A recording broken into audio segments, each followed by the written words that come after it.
नमस्कार, आप देख रहे हैं बीपी गंगा। मैं हूं स्नेहलता। पहाड़ प्रभात की शुरुआत से पहले आप सभी को इगास पर्व की शुभकामनाएं। हम सभी जानते हैं कि इगास को लेकर के पहाड़ की खास मान्यता, एक खास सेंटिमेंट है और इसीलिए आज का दिन बहुत खास माना जाता है। इगास को लेकर के हम आपको आज बताएंगे कि किस तरीके से ये उत्तराखंड में, न सिर्फ उत्तराखंड में बल्कि पूरे उत्तराखंड से निकल करके दिल्ली तक इसकी धूम है। राजकीय अवकाश है, छुट्टी है, क्योंकि पहाड़ पे लोग हर हाल में इगास मनाएं, पूरे रौनक के साथ मनाएं, इसे ध्यान में रख करके छुट्टी घोषित की गई है। दीपावली के 11वें दिन मनाया जाता है इगास का पर्व, जहां कई रंग बिरंगी छटा सुबह से शाम तक बदलती हुई दिखाई दी जाती है।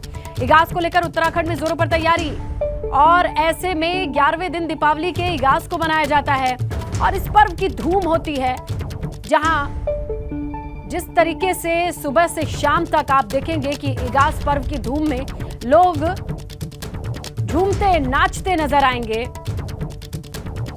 और आप देखेंगे कि रोशनी के इस पर्व को अलग तरीके से मनाया जाता है। उत्तराखंड में जगह जगह इगास की रौनक दिखेगी। 11वें दिन दीपावली के रोशनी का इस्तेमाल, आग का इस्तेमाल जरूर होता है, लेकिन अलग तरीके से, और यही खासियत है इगास को लेकर के। इगास का जिक्र बार बार इसलिए भी आता होगा क्योंकि सांसद अनिल बलूनी ने इस पर्व को लेकर के तमाम उत्तराखंड के प्रवासियों को यह संदेश दिया था कि भले दीपावली का मौका छूट जाए, इगास पर जाइए, अपने घर में एक दिया जलाइए। और उत्तराखंड में जगह जगह इगास की रौनक, इस रौनक में चार चांद लग पाए, लोगों को वक्त मिले इस त्योहार को मनाने के लिए। इसीलिए आज के दिन छुट्टी की घोषणा की गई है। पूरे प्रदेश में आज छुट्टी रहेगी, जहां लोग सिर्फ और सिर्फ फोकस करेंगे इगास को मनाने में।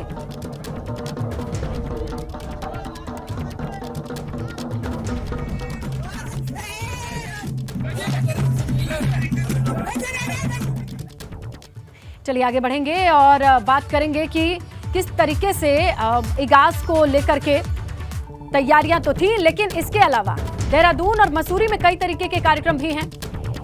देहरादून में दून विश्वविद्यालय में राठ महासभा की ओर से कार्यक्रम है और पूरे प्रदेश में जगह जगह कोई ना कोई छोटा बड़ा कार्यक्रम तो रहेगा, लेकिन बड़े कार्यक्रम का हम जिक्र कर रहे हैं। सीएम पुष्कर सिंह धामी इसमें शामिल होने वाले हैं। इगास को लेकर के दिल्ली में अगर आप देखें, राज्यसभा सांसद अनिल बलूनी ने भी एक खास कार्यक्रम रखा है और इस खास कार्यक्रम में कई लोगों को, जिसमें उपराष्ट्रपति, रक्षा मंत्री, आमंत्रित किया है ताकि वो आए, इगास के पर्व को मनाएं, क्योंकि यही इस पर्व की खासियत है।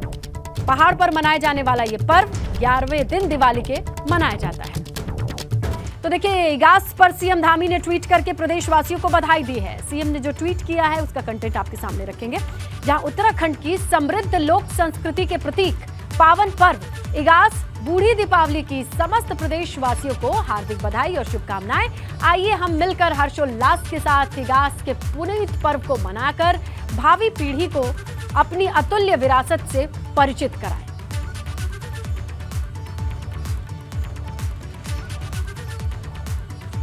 तो देखिए, सीएम धामी ने भी ट्वीट किया है और उसके बाद उन्होंने ये बताया है कि हमें ये पर्व अपनी विरासत के तौर पर आने वाली पीढ़ी को इससे परिचित कराना होगा।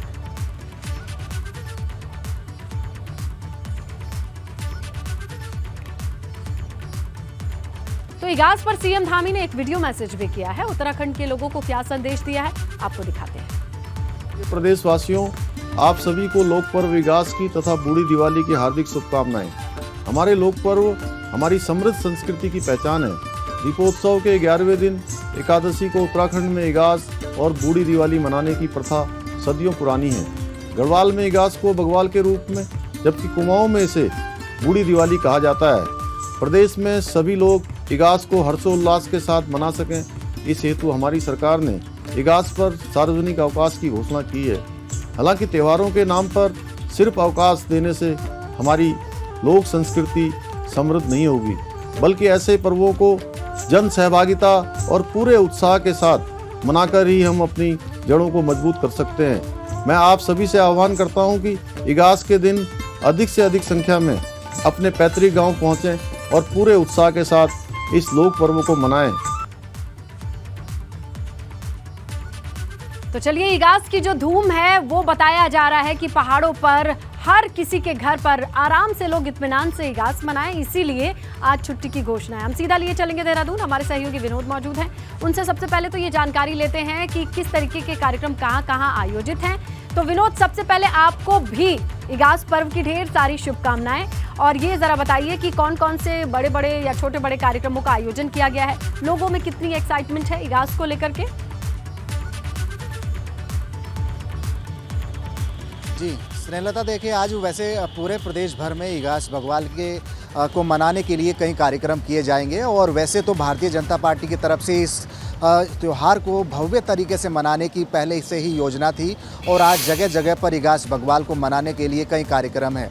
साफ तौर पर अगर राजधानी देहरादून की बात करें तो राजधानी देहरादून में राठ महासभा की तरफ से एक बड़ा कार्यक्रम होगा जिसमें मुख्यमंत्री पुष्कर सिंह धामी शामिल होंगे। और अगर खासकर धर्मपुर क्षेत्र की बात करें तो धर्मपुर क्षेत्र में भी रक्षा राज्य मंत्री अजय भट्ट की अगुवाई में इगास बग्वाल को भव्य तरीके से मनाने का कार्यक्रम किया जाएगा। मसूरी के लाइब्रेरी चौक पर भी काफ़ी संख्या में लोगों की मौजूदगी में इगास बग्वाल के कार्यक्रम को आयोजित किया जाएगा और पूरे प्रदेश भर में इगास बग्वाल के कार्यक्रम आज कराए जाएंगे। और जिस तरह से एक बड़ी मुहिम राज्यसभा सांसद अनिल बलूनी की थी तो उसका एक बड़ा व्यापक यानी बड़े पैमाने पर उसका असर देखने को मिल रहा है कि जब करीब 3 साल ऐसे हो गए हैं कि अच्छी तरीके से इस इगास बग्वाल को लोग मनाते हैं और उत्तराखंड की जो सभ्यता है, संस्कृति है, ये संदेश दिया है वो पहाड़ों पर नहीं रहेंगे, वो दिल्ली में रहेंगे। इसकी खास वजह?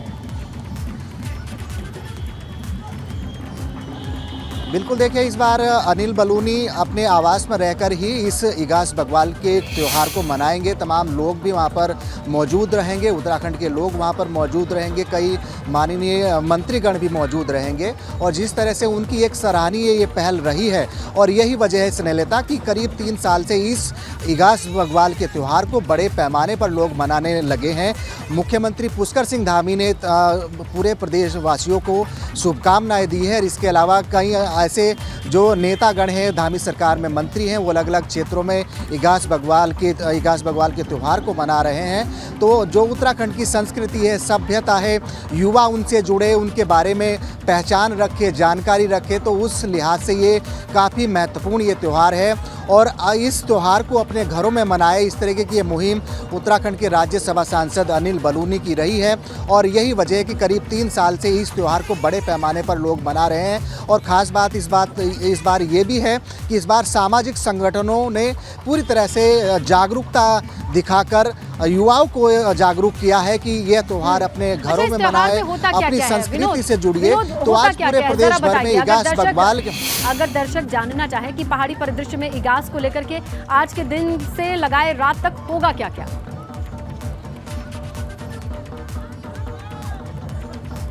बिल्कुल, देखिए धार्मिक मान्यताओं के अनुसार स्नेहलता ये बात है कि जब भगवान रामचंद्र लंका विजय करके अयोध्या लौटे थे तो सदियों से ये परंपरा चली है कि उनका लोगों ने दीप जलाकर स्वागत किया था। और ये बात गढ़वाल मंडल में करीब 11 दिन बाद पहुंची थी। तो 11 दिन बाद में इगास बग्वाल त्यौहार मनाया जाता है, दीपोत्सव के रूप में ये त्यौहार मनाया जाता है। और इसमें खास बात यह है कि भेलो जलाकर, जो पारंपरिक एक नृत्य है उत्तराखंड का, भेलो जलाकर डांस किया जाता है। इसके अलावा जो पहाड़ी व्यंजन है उसको लोग चखते हैं। तो तमाम जो उत्तराखंड की लोक पर्व ये इगास बग्वाल है, यानी मैं समझ सकती हूँ कि आज की सुबह की शुरुआत पहाड़ों पर लोग तमाम पहाड़ों पर व्यंजन की शुरुआत हो रही होगी, अच्छी अच्छी खुशबू आ रही होगी क्योंकि पहाड़ी व्यंजन बन रहे होंगे और जो पुरुष होंगे वो भैलो खेलने के लिए तैयार हो रहे होंगे। ये है इस इगास खूबसूरत पर्व की खूबसूरती। और देखिए, आप सभी को इगास पर्व की शुभकामनाएं हैं। और हम आपको बताते चले कि सीएम ने भी इस पूरे त्यौहार को लेकर के एक वीडियो संदेश के जरिए बताया है कि कैसे यहाँ इस त्यौहार को मनाया जाता है। चलिए आगे बढ़ेंगे, कुछ और खबरों का जिक्र करें जहां तो उत्तराखंड में नकल विरोधी कानून बनाने को लेकर के तैयारी चल रही है। शासन स्तर पर इसके लिए मसौदा तैयार किया जा रहा है और माना यह जा रहा है कि आगामी विधानसभा सत्र में नकल विरोधी इस अध्यादेश को एक्ट के रूप में पास किया जाएगा। उत्तराखंड सरकारी सेवा में नकल निषेध अधिनियम 2022 में नकल विरोधी कई प्रावधान तैयार किए जा रहे हैं जिसमें 10 साल की सजा, परीक्षाओं से 2 साल तक डिबार करना, संपत्ति कुर्क, 10 लाख तक जुर्माना जैसे कठोर नियम शामिल होंगे। इसे लेकर के मुख्यमंत्री पुष्कर सिंह धामी ने कहा कि प्रदेश के गरीब युवाओं के पास कोई पूंजी है तो वो शिक्षा है।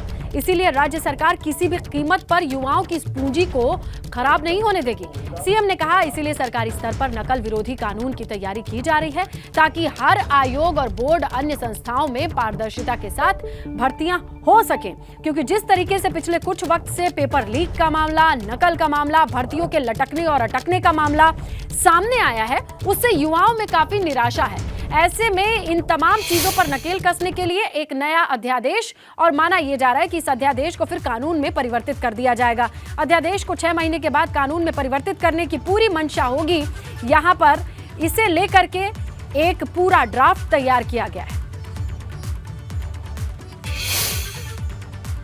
क्योंकि एक गरीब माता पिता के बेटे बेटी के पास अगर कोई धन है, कोई पूंजी है, तो उसकी पढ़ाई है, उसकी शिक्षा है, उस पर किसी प्रकार का भी कोई भी डाका न डाल पाए, कोई उनके साथ हेरा फेरी न कर पाए, कोई धोखा न कर पाए, कोई नकल न कर पाए।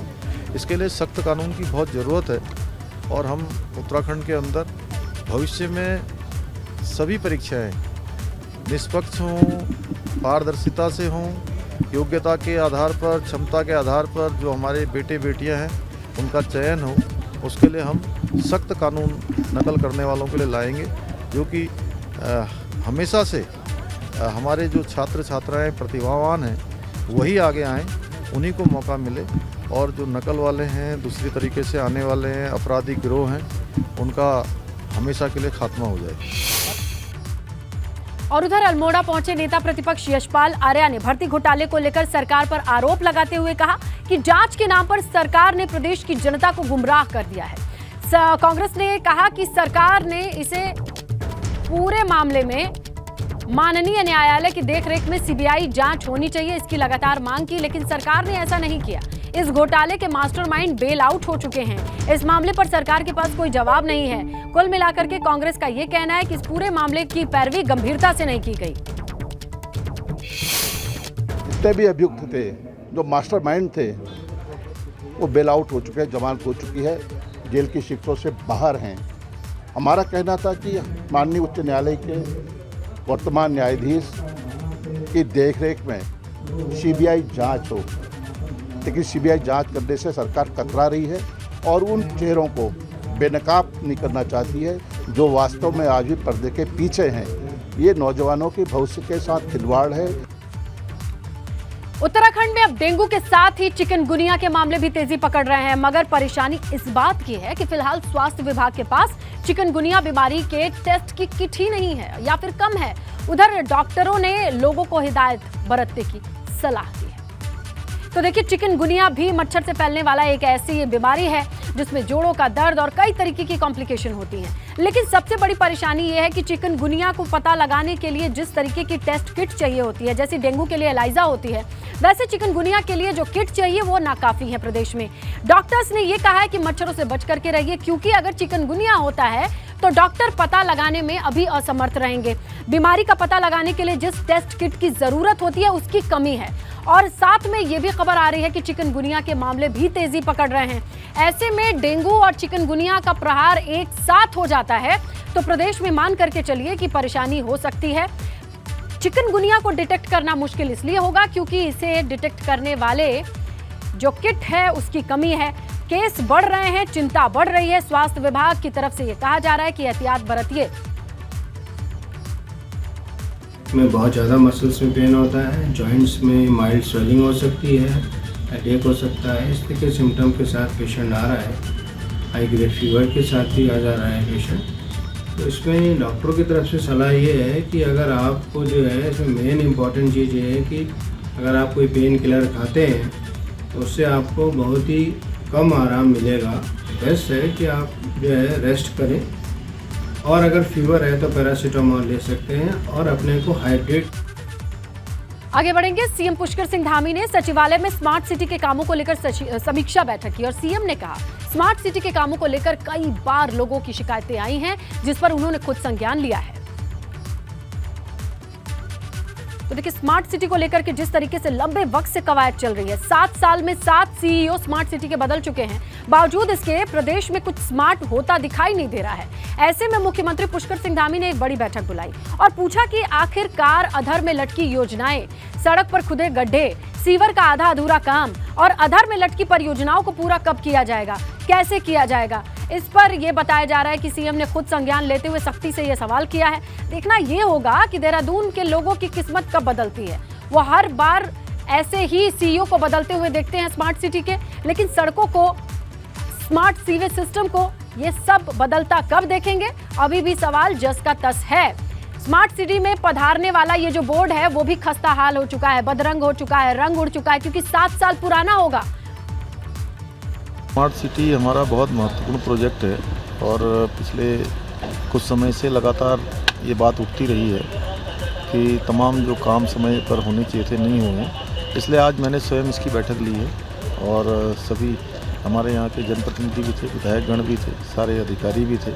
हम लोगों ने एक प्लान बनाया है कि तय समय सीमा पर गुणवत्तापूर्वक काम हो और सभी काम जो प्रस्तावित हैं उन कामों को ठीक प्रकार से करना है और भविष्य में एक बड़ा मंथन और करेंगे। नहीं, हमने कहा है कि जो भी जिम्मेदार होगा उसकी जिम्मेदारी तय करेंगे।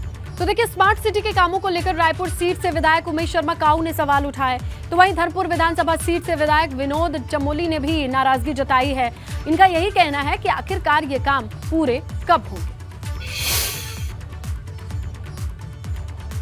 और मैं ये कहता हूँ, योजना बनाने से पहले तब मैंने वहाँ भी कहा था कि व्यवहारिकता देखें कि कैसे योजनाएं सफल होंगी। अब जैसे ये परेड ग्राउंड, इसमें हाई कोर्ट की डबल बेंच का ऑर्डर है कि किसी भी रूप में ये जो हमारा परेड ग्राउंड है और रेंजर कॉलेज है, इसका स्वरूप ना बदला जाए। अब उन बीच में उसमें एक सभा के लिए एक ऐसा मंडल बना दिया कि उसका कोई औचित्य नहीं है।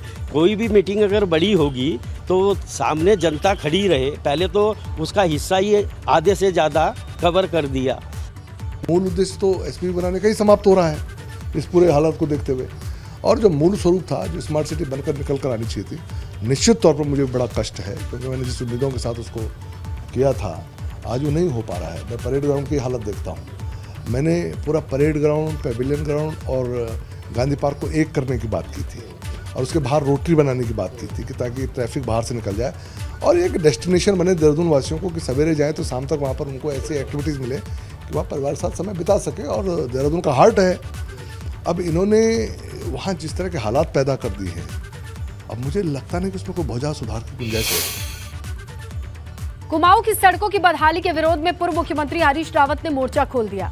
इसके बाद उन्होंने रामनगर के मोहान में धरना प्रदर्शन करके सरकार के खिलाफ नारेबाजी की। इसके चलते प्रदर्शन के दोनों ओर, सड़क के दोनों ओर लंबा जाम लग गया।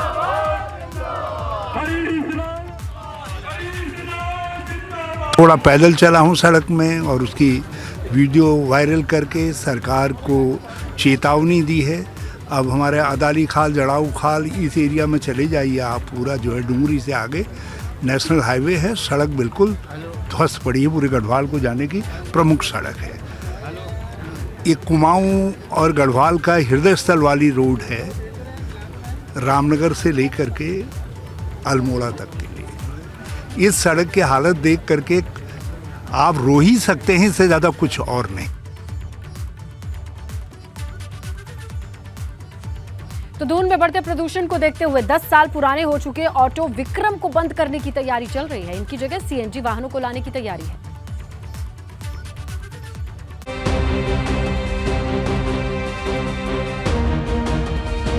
देहरादून की सड़कों पर दौड़ रहे 10 साल पुराने ऑटो 31 दिसंबर 2023 से गायब हो जाएंगे। बढ़ते प्रदूषण को देखते हुए परिवहन विभाग की तरफ से यह फैसला लिया गया है। अब इनकी जगह दून में सीएनजी वाहन चलेंगे। राजधानी देहरादून के अलावा ऋषिकेश, हरिद्वार और रुड़की में भी सीएनजी और इलेक्ट्रिक ऑटो चलाने की तैयारी है। देहरादून में 2300 के करीब ऑटो चलते हैं, जबकि 800 के करीब विक्रम है। ये तय हुआ है कि प्रदेश में 10 साल से की उम्र पार कर चुके वाहनों को हम सड़क से हटाने का हम निर्देश जारी कर रहे हैं। मगर इससे पहले हमको प्रदेश में सीएनजी के स्टेशन बढ़ाने पड़ेंगे, चार्जिंग स्टेशन बनाने पड़ेंगे। इसके लिए हमारा विभाग काम कर रहा है और हमने 2023 तक का हमने उनको समय दिया है कि आप इनको सीएनजी या इलेक्ट्रिकल वाहनों में कन्वर्ट करें और पर्याप्त हमने उनको समय दिया है। सिटी बस ऑपरेटर परिवहन विभाग के फैसले से सहमत तो हैं, मगर सीएनजी बस की कीमत 25 लाख के करीब है। बस ऑपरेटर चाहते हैं कि सरकार को उन्हें सब्सिडी देनी चाहिए। हमने शासन से ये मांग की थी कि जो भी अगर हमें तो आप सीएनजी अगर हम बस लेके आते हैं तो बस जो है कम से कम 25 लाख की पड़ रही है। तो हम चाह रहे थे कि जैसे आपने इलेक्ट्रिक बसों को सब्सिडी दी है, ठीक उसी तरीके से हमें 50% बसों को सब्सिडी दे दी जाए, जैसे कि 12.5 लाख की बैठती है। और जो 12.5 लाख रुपये जो हम बच रहे हैं उसमें वीर चंद सिंह गढ़वाली योजना के अंतर्गत अगर हमें लोन दे दिया जाए तो हम पूरे शहर की जितनी सिटी बसें हैं हम सीएनजी में कन्वर्ट करने को तैयार हैं। दून में पिछले कुछ साल के भीतर वाहनों की संख्या काफी बढ़ चुकी है, जिस वजह से दून की आबोहवा दिन ब दिन खराब होती जा रही है। ऐसे में देखना होगा कि सरकार की योजना कब तक धरातल पर उतरेगी। एबीपी गंगा के लिए देहरादून से रवि कैंतुरा की रिपोर्ट। तो सड़कों पर विक्रम दौड़ते दिखाई नहीं देंगे। आपको बताएं, उधम सिंह नगर के बड़ा चौकी क्षेत्र में पुलिस के साथ बदमाशों की मुठभेड़ हुई है, जिसमें एक बदमाश को गोली लगी है। बदमाश के कब्जे से एक तमंचा भी बरामद हुआ है, जबकि एक बदमाश मौके से फरार रहा है। पुलिस बदमाशों की तलाश में कॉम्बिंग कर रही है, जुटी हुई है। हल्द्वानी में हुई ज्वेलर पर फायरिंग के मामले में उधम सिंह नगर की पुलिस को यह जानकारी मिली कि बदमाश बड़ा चौकी क्षेत्र में एक ढाबे के पास है। इसके बाद पुलिस की टीमों ने बदमाश को पकड़ने के लिए दबिश दी, तो पुलिस की टीम पर बदमाशों के ओर से फायरिंग की गई। पुलिस ने भी फायरिंग की और इस दरमियान एक बदमाश के पैर में गोली लगी, जो कि पूछताछ में अपना नाम गुरदीप सिंह बता रहा है। घायल बदमाश का इलाज सितारगंज में चल रहा है। फरार आरोपियों की गिरफ्तारी के लिए पुलिस कई टीमें बना करके तलाशी अभियान चलाए हुए है।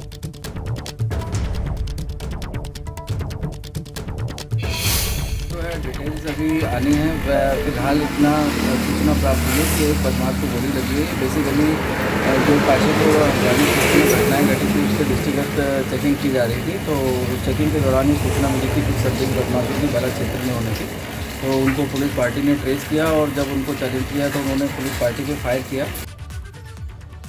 रुद्रप्रयाग से बड़ी खबर, केदारनाथ मंदिर की सुरक्षा बढ़ाई गई है। कपाट बंद होने के बाद सुरक्षा के बढ़ाने की खबर मिल रही है। पुलिस की एक बटालियन और मंदिर समिति के 4 सदस्य मौजूद हैं। मुंबई के कारोबारी ने मंदिर के गर्भगृह में सोने की परत चढ़वाई है। करीब 100 करोड़ रुपए की सोने की परत चढ़ी है। मंदिर समिति ने मुख्य सचिव को गर्भगृह की सुरक्षा के लिए एक पत्र लिखा था और अब उस पत्र के जवाब में सुरक्षा बढ़ा दी गई है। गर्भगृह में 100 करोड़ के सोने की परत चढ़ाने के बाद कपाट बंद हो चुके हैं, लेकिन सुरक्षा बढ़ा दी गई। पुलिस की एक बटालियन, मंदिर समिति के 4 सदस्य मौजूद हैं। एक चिट्ठी लिखी गई थी मंदिर समिति की ओर से कि गर्भगृह की सुरक्षा के मद्देनजर कदम उठाने होंगे।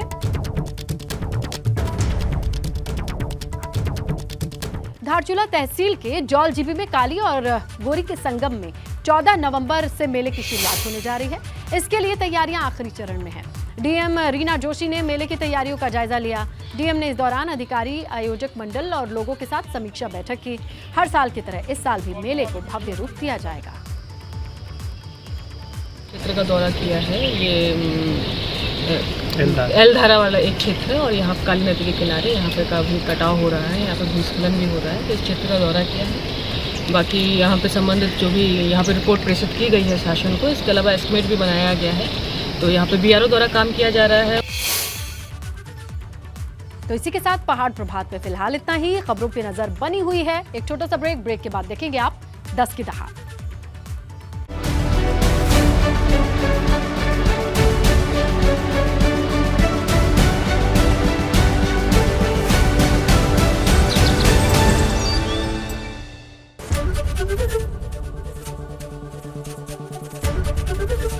एबीपी गंगा, खबर आपकी, जुबान आपकी।